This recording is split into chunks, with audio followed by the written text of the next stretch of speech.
des masques et de la chloroquine made in Burkina en production face à la pandémie du Covid-19. Le Burkina Faso développe des réponses locales. Elle mobilise l'expertise et les capacités du pays. On en parle dans ce journal. Et puis, dans cette guerre contre le Covid-19, le Gabon opte pour un dépistage de masse. Avec cette action, le pouvoir de Libreville entend rompre la chaîne de contamination et vaincre définitivement cette pandémie. On vous en dit plus dans cette édition. Et face à la crise économique provoquée par l'épidémie de coronavirus, Trump annonce la suspension temporaire de l'immigration aux États-Unis. Le président Donald Trump dit vouloir protéger les emplois des Américains. On vous en dit plus dans un instant. Voilà pour les titres du 20h de LCA. Bonsoir et merci de nous suivre. Pour commencer, parlons encore de ce rapport de Human Rights Watch publié hier et qui accuse le Burkina Faso de non-respect des droits humains. Face à la situation, le gouvernement burkinabé sort de son silence et rappelle à la communauté nationale et internationale que les forces de l'ordre et de défense sont formées pour agir dans le respect du droit international humanitaire. Toutefois, dans cette affaire, l'état-major promet des investigations sur ces supposées exactions. Elle promet également des suites judiciaires au cas où s'avéreraient ces allégations et des sanctions contre les auteurs. Toujours au Burkina Faso, on parle à présent du point de la pandémie du Covid-19. À ce jour, le pays enregistre 19 nouveaux cas confirmés, dont 16 à Ouagadougou, 2 à Gorom-Gorom et 1 à Tougouri. On note également 5 guérisons, aucun décès et 200 cas sont actuellement sous traitement. Depuis le 9 mars dernier, 600 cas ont été confirmés, dont 232 femmes et 368 hommes. Et dans cette course effrénée contre la montre dans la lutte contre le coronavirus au Burkina Faso, ce matin, le Premier ministre était à l'Institut qui regroupe en son sein l'unité de production de la chloroquine et un laboratoire de diagnostic du Covid-19. Une visite qui s'est poursuivie à l'atelier tailleur des Forces armées nationales qui a la tâche de confectionner des masques de protection aux élèves burkinabés dans le cadre des efforts consentis pour la réouverture des salles de classe. Une façon pour le chef du gouvernement de s'acquérir des conditions de travail de ces derniers et de les encourager. On en sait plus avec Alain Koulibaly et Bachir Sawadogo. Christophe Dabiré dans les locaux de l'Institut de recherche en sciences de la santé. Le Premier ministre vient s'enquérir des réalités de l'unité de production UPharma en charge de la fabrication de la chloroquine. De l'unité de production de la chloroquine au laboratoire de diagnostic du Covid-19, tout est passé en revue par le chef du gouvernement. L'occasion pour Christophe Dabiré d'encourager le personnel pour son engagement dans la lutte contre la maladie à coronavirus. Alors je voulais saluer tout le travail qu'ils font. Le travail de recherche, le travail de mise au point, le travail de prise en charge des recherches qui se font au niveau traditionnel, parce qu'aujourd'hui, il est important de mettre en évidence la nécessité de rechercher des solutions endogènes aux différents problèmes de santé dans notre pays. Vous savez que l'unité UPharma existait bien avant la crise du Covid-19. Aujourd'hui, nous avons réactivé cette unité de production parce qu'à un moment donné, il a été amené à fermer parce que la chloroquine avait été déclarée comme étant un produit qui n'était plus efficace dans le cadre de la lutte contre le paludisme. Aujourd'hui, nous l'avons réactivé. Nous sommes en train de faire les essais. Nous avons commandé des intrants pour pouvoir faire en sorte que la production soit la plus large possible. Mais je voudrais faire noter que la production de UPharma n'est pas destinée à la commercialisation dans les pharmacies. C'est fait pour accompagner le ministère de la Santé dans le cadre de la prise en charge des malades du Covid. Donc nous allons faire en sorte que très rapidement, cette unité atteigne sa vitesse de croisière en termes de production et que nos différents hôpitaux puissent bénéficier de la mise à disposition des produits de UPharma afin de prendre en charge très rapidement les différents malades de notre pays. Même élan à l'atelier tailleur des Forces armées nationales, où se confectionnent des masques de protection destinés aux élèves issus des établissements scolaires du Burkina. Là encore, le Premier ministre vient encourager ces tailleurs dont le travail contribuera à la prévention contre le Covid-19. Cette unité montre sa capacité à contribuer à la mise en œuvre de la politique nationale en matière de lutte contre le coronavirus. La production des forces armées nationales aujourd'hui servira à équiper les élèves de notre pays dans le cadre des efforts que nous sommes en train de faire pour la réouverture des établissements d'enseignement secondaire, supérieur et primaire, parce que nous n'avons pas envie de perdre cette année scolaire du fait du développement de la maladie dans notre pays. C'est pourquoi nous avons décidé de faire en sorte que l'armée nationale puisse contribuer à la production de masques en respectant un certain nombre de normes définies par l'ABNorm et définies au niveau international. Près de 5000 masques de protection par jour sont conçus dans cet atelier tailleur. Une production que l'État entend rehausser dans les prochains jours. Toute chose qui participera à réduire les risques de contagion contre le Covid-19. Le CERBA, Centre de recherche biomoléculaire, fait partie depuis début avril des laboratoires d'analyse des échantillons du Covid-19.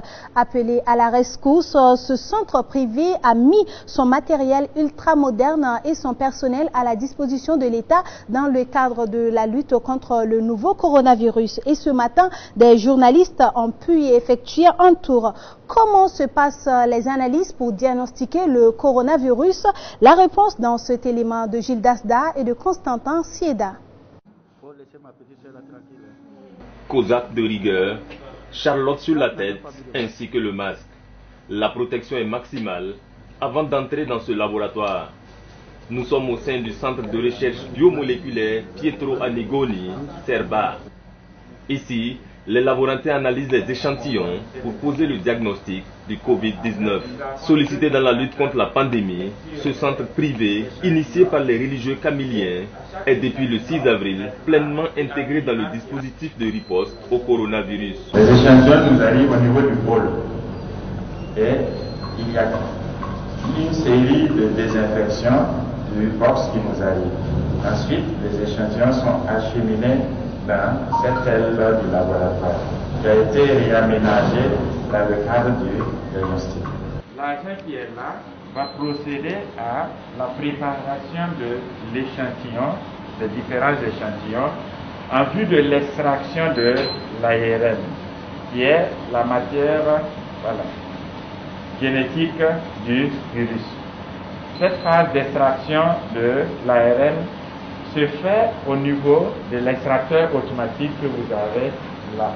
Nous avons deux extracteurs automatiques qui permettent d'extraire, il y a une cadence de 12 échantillons.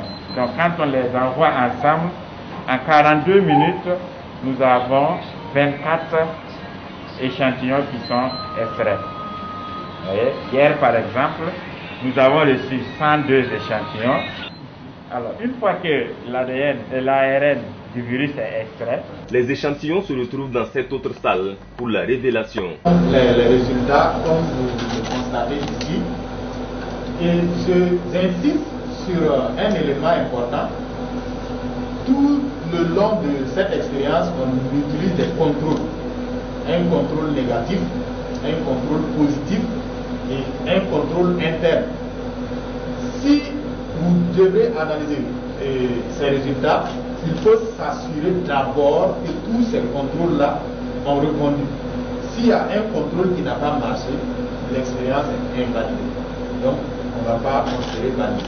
Et c'est une expérience qualitative, présence ou absence, si la personne est positive ou négative.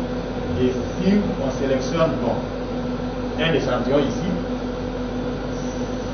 c'est pour nous montrer qu'il y a eu une amplification et l'échantillon est donc positif. Puis, les résultats passent par le secrétariat. À ce niveau, tout est informatisé, mais aussi noté manuellement dans un registre. C'est après cette étape que les résultats sont transmis au niveau central. Créé en 2006, le CERBA est un centre de référence reconnu au plan UMOA. C'est aussi le laboratoire de référence d'analyse des hépatites, mais aussi du HPV, virus responsable du cancer du col de l'utérus. Un centre d'excellence en somme. En dépit de ce statut, l'équipe dirigée par le professeur Jacques Saint-Poré connaît quelques difficultés. Les difficultés aussi résident au niveau de nos appareils. C'est vrai qu'ils sont fonctionnels, mais ils ont les durées de vie, d'activité c'est pas, ils peuvent nous lâcher à tout moment. Donc on espère que ici là, parce que ça c'était réservé à la recherche. Mais vu l'urgence des choses là, on a pris nos appareils de recherche et on veut, c'est un sursaut national. La difficulté majeure, c'est la crainte que nous avons d'être en cours de réactif. C'est la difficulté majeure.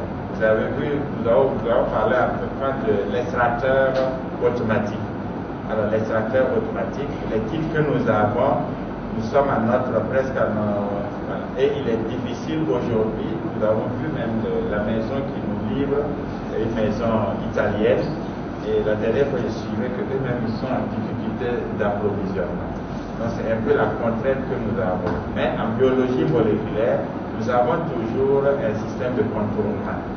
S'il n'y a pas l'extraction automatique, il y a l'extraction manuelle, et l'habilité des opérateurs permet quand même de rendre les résultats efficients et de bons résultats. Dans son fonctionnement, le CERVA forme aussi des étudiants en médecine et en pharmacie venus des pays d'Afrique de l'Ouest et d'Afrique centrale. Avec l'implication de ce centre, Ouagadougou compte désormais 3 laboratoires d'analyse capables de poser le diagnostic du Covid-19. Le Gabon, lui, est déjà engagé dans le dépistage de la population. L'intérêt de cette action est de détecter à temps ceux qui sont atteints par le virus pour une prise en charge immédiate. La première phase concerne les personnels de santé dont 24 agents sont actuellement contaminés. Pour assurer le succès de l'opération, le Gabon a fait venir des experts coréens. Libreville a également importé 200 000 tests et reçu un don de 5 000 autres du milliardaire chinois Jack Ma, fondateur du géant mondial de la distribution Alibaba. Et toujours dans le cadre de la lutte contre le coronavirus, le président camerounais Paul Biya fait un don de 2 milliards de francs CFA aux populations des 360 arrondissements du pays.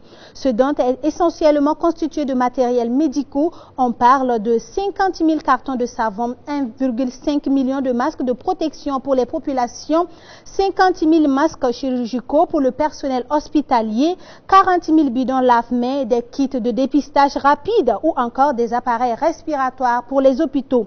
Avec plus de 1000 cas de contamination recensés à ce jour, le Cameroun est l'un des pays subsahariens les plus durement frappés par la pandémie du Covid-19. Et après la réouverture hier du grand marché de Ouagadougou Road Woko, c'est au tour du marché de Bobo-Dioulasso aujourd'hui de passer le cap. Une réouverture intervenue ce matin même à la grande satisfaction des commerçants, eux qui ont pris d'assaut les boutiques et hangars très tôt dans la matinée. C'est du moins ce que nous rapporte notre correspondant depuis la ville de Sia, Abdoulaye Ouattara. Suivez son reportage. C'est à ce geste qu'il faut impérativement se soumettre pour accéder au grand marché de Bobo-Dioulasso. La police veille au grain et interpelle ceux qui ne respectent pas le port du cache-nez. À l'intérieur du marché, les acteurs travaillent à la sensibilisation. Bon, nos actions sont nationales, sanitaires, par rapport aux conditions, aux actes barrières qu'on nous a donnés comme consigne. Alors donc il était de notre devoir de faire respecter et de véhiculer le message. Les consignes données, en un premier temps, le port du cache-nez est une obligation pour tout commerçant ou usager qui doit avoir accès au marché central de Bobo-Dioulasso. Et secondo, toutes les boutiques doivent avoir, ce ne reste qu'une bouteille de gel alcoolisé pour les clients, les usagers qui passent. Et vous avez vu à la porte, nous avons des lave-mains qui sont là. Bon, vice-versa. Voilà un peu les consignes qui nous ont été données. Après 3 semaines, ce commerçant retrouve sa boutique. Son souhait est que cette maladie soit boutée hors du Burkina pour lui permettre de poursuivre ses activités. Nous sommes très heureux de retrouver le grand marché de Bobo-Dioulasso parce que c'est un lieu où chacun vient faire ses affaires. Sans affaires, c'est pas nécessaire. Donc chacun vient pour y tirer son gain. Tout le monde en souffre de ce mal. Donc nous souhaitons que ce mal puisse s'éloigner de nous et puis nous laisser travailler correctement. La réouverture du marché sonne comme un ouf de soulagement pour les vendeuses de condiments. Elles ne souhaitent plus voir le marché fermé. La fermeture du marché nous a causé beaucoup d'ennuis. À force de dormir, j'ai mal au dos. Nous n'avons plus d'argent. Nous avons été délaissés par les mesures sociales. Maintenant, nous pouvons mener nos activités. C'est une satisfaction pour les organisations de commerçants qui ont contribué à la mise en place de dispositifs permettant de convaincre les autorités. En tant que commerçant, acteur commercial, vraiment fermer le marché, s'asseoir à la maison, vraiment ça ne fait pas plaisir. Mais le jour est venu d'abord, on va saluer les autorités qui ont vraiment pensé à nous, à ce qu'on ouvre le marché et que prennent les dispositions qui étaient prises. Donc on est content aujourd'hui de prendre ce pas. L'autre défi, c'est le respect des consignes édictées, car il n'est pas rare de rencontrer des commerçants ou des clients, après l'accès au marché, abandonner leur cache-nez. C'est une autre sortie forte du président américain. Trump annonce la suspension temporaire de l'immigration aux États-Unis. Face à la crise économique provoquée par l'épidémie de coronavirus, le président américain a expliqué vouloir protéger les emplois des Américains. L'homme fort des États-Unis, dont la limitation de l'immigration fait partie des thèmes de campagne, n'a pas donné plus de détails sur la manière dont il entend appliquer cette décision et pour combien de temps. Dès le mois de janvier, il avait restreint les déplacements avec la Chine, où le nouveau virus est apparu en décembre, avant d'interdire les voyages entre les États-Unis et l'Iran, puis la plupart des pays européens à la mi-mars. Mais une chose reste certaine, la liberté n'est pas l'absence d'engagement, mais la capacité de choisir, disait Paulo Duarto. C'est sur cette citation que s'achève cette édition de 20h de LCA. Merci de l'avoir suivi. On se retrouve demain. Bonsoir.